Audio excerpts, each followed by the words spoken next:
5 de dezembro, gente. Depois de um dia pesadão. Mas vamos lá para encerrar. É um país sem oposição. É incrível dizer isso, apesar de metade dele estar na rua, em vigília, na frente dos quartéis, né? Essa metade não tem representação no país oficial.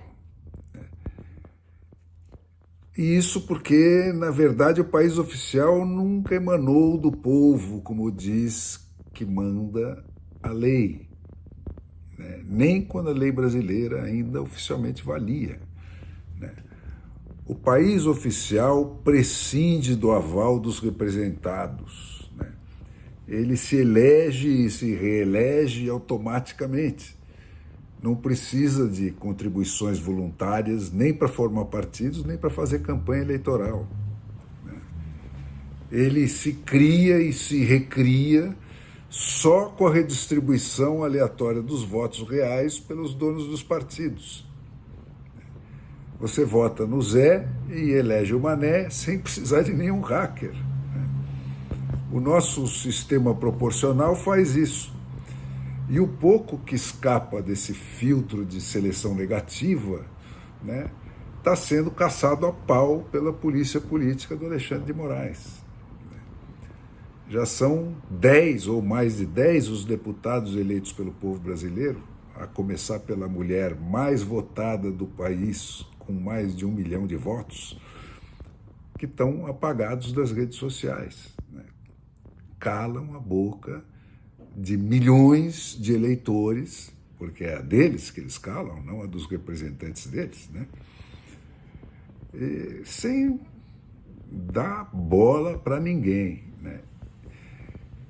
E para os votos e para as decisões do que continuam lá, ninguém liga mais. Qualquer dos assaltantes de eleição sozinho apaga elas sem pedir licença para ninguém.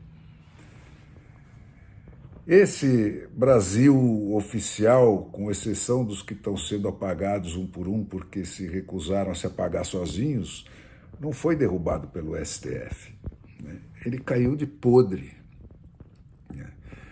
Ele não tem nada a ver com o Brasil real, né? E esse é o dado chocante que explica toda essa situação.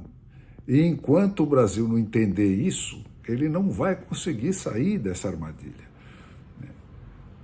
O país oficial, gente, sempre foi só o equipamento de controle e de sujeição do país real no Brasil. Um sempre se impôs ao outro, como vai ter condição de continuar a se impor sob a nova velha direção e sob qualquer nova direção. Isso se repete desde sempre na nossa história, com déspotas mais esclarecidos ou menos esclarecidos, mais benevolentes ou menos benevolentes, mas sempre é uma relação despótica. E essa crise de agora só se tornou possível porque nós não sabemos ser outra coisa. Nós nunca tivemos a feliz experiência de sermos outra coisa, né? Por isso que quando aperta, a gente chama a mamãe, né? A gente chama as Forças Armadas, em vez de tomar a presidência do Senado, para poder mandar prender o Xandão, né? Nós ficamos nesse chororô, em vez de irmos aprender com quem sabe a domar político, né? Que é coisa que você faz com retomada de mandato a qualquer momento, né? Com iniciativa e referendo de leis e com eleições de retenção de juízes, né? Essa é a receita que está aí, aprovada e testada em uso no mundo, né? A diferença dessa crise de agora é que o choque subiu para a superfície. Não tem mais disfarce, né? Não existe mais convivência possível entre o Brasil moderno e o Brasil arcaico, né? Não é mais possível saltar a distância que se abriu entre esses dois, né? Eles se tornaram mutuamente excludentes, né? E nesse novo mundo apertado, com a polícia algoritmizada, não existe mais espaço para o drible, que foi o que sempre nos livrou do confronto final. Né? A gente escapa dessa lei, vamos lá, contorna, vai levando e tal. Não tem mais isso. Agora é matar ou morrer. Né? E quem entendeu isso antes de todo mundo são os golpistas.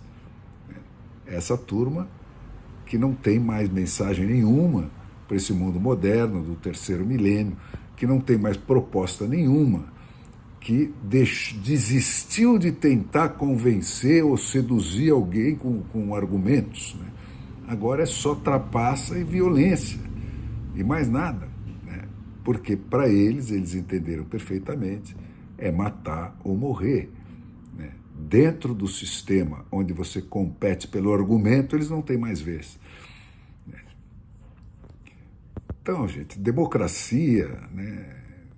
Tá, o conceito foi universalmente adotado como sonho. Né? Ninguém pode bater de frente com ele impunemente. Até as ditaduras precisam se vender como excesso de democracia e incluir no seu figurino institucional elementos que pelo menos se pareçam com instituições democráticas. Né? Daí que vem essa linguagem invertida do PT e do seu braço armado, que é o STF. Né?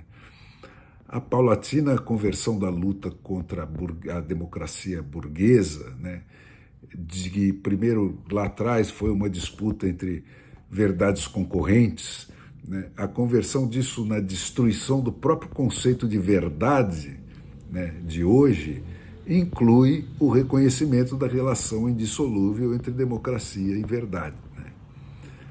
Admitir que onde ela está malemar plantada, a democracia só pode ser destruída por dentro a partir de uma deliberação da maioria contra si mesmo, né? E que só uma trapaça pode produzir esse efeito, como queria o Antônio Gramsci, né? o teórico italiano que descobriu já desde lá dos anos 20 que o poder você não consegue mais tomar e manter a bala, você tem que tomar e manter pela mentira, pela trapaça e pela violência institucionalizada, né?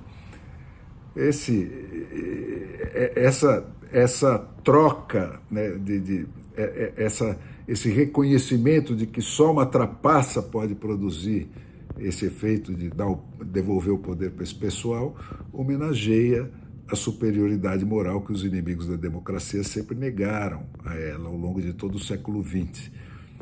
Mas o Brasil, gente, é o país da mentira. Né? Não tem nada que 5 séculos de convivência absolutamente confortável com a mentira, né, como é a dos católicos que viveram sob o terror da Contra-Reforma, da fogueira, da Inquisição e da tortura, né, não possa superar. Nesse Brasil, né, de vícios ancestrais e instituições podres, o Gramsci não chegou a vencer.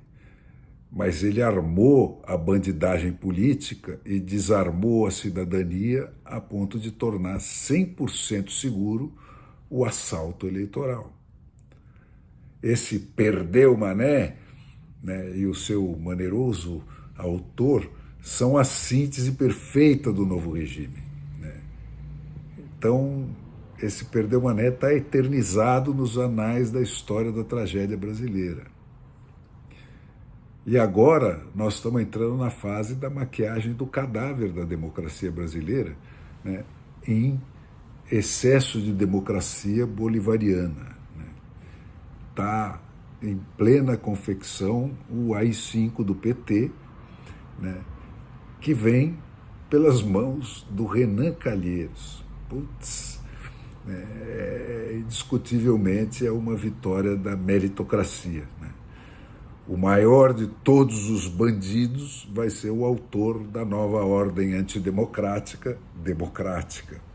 Né? E aí vem aquela lista, né? Legalizar todos os crimes cometidos, vamos perenizar todas as exceções, vamos dar 200 bi só para abrir o jogo, 200 bi para um governo sem ministro, nem plano econômico nenhum, 200 bi só para aquilo que está só na minha cabeça, como diz o Lula? Bom, por que não? Depois que os ladrões foram soltos e os juízes criminalizados, tudo é possível, né?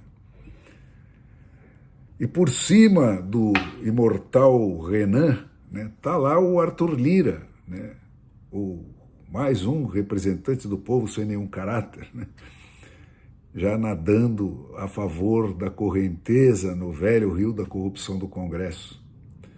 E tudo sob o olhar atento do sinistro Rodrigo Pacheco, né, que é todo bonitinho, esticadinho, mas é um jagunço de terno Armani, né, pago para assassinar no silêncio das gavetas qualquer tentativa de reação do país real contra o país oficial. E a imprensa, então? Nessa imprensa analfabeta de democracia, o boi bebe e baba, né? Como reza aquela velha cartilha de quem tem idade para se lembrar disso. A nossa república e a sua imprensa vão crescer ou desaparecer juntas. Uma imprensa cínica, mercenária e demagógica vai produzir com o tempo um povo parecido com ela, vaticinava o Joseph Pulitzer desde os idos de 1904. Tá aí, CQD, né?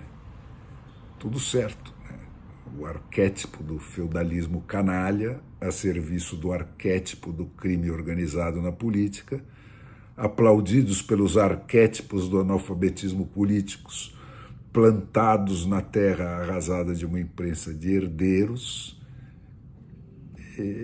faz todo sentido, né? Todos eles têm a ver uns com os outros, são frutos da mesma árvore, resultados do mesmo sistema de filtragem negativa, né? O Brasil, gente, está sendo invadido, né? E eu me pergunto a toda hora, quem será o nosso Zelensky? Né? Quem vai pegar a força que está aí, oferecida nas ruas, para lançar contra o Senado? Será que tem alguém escondido por aí?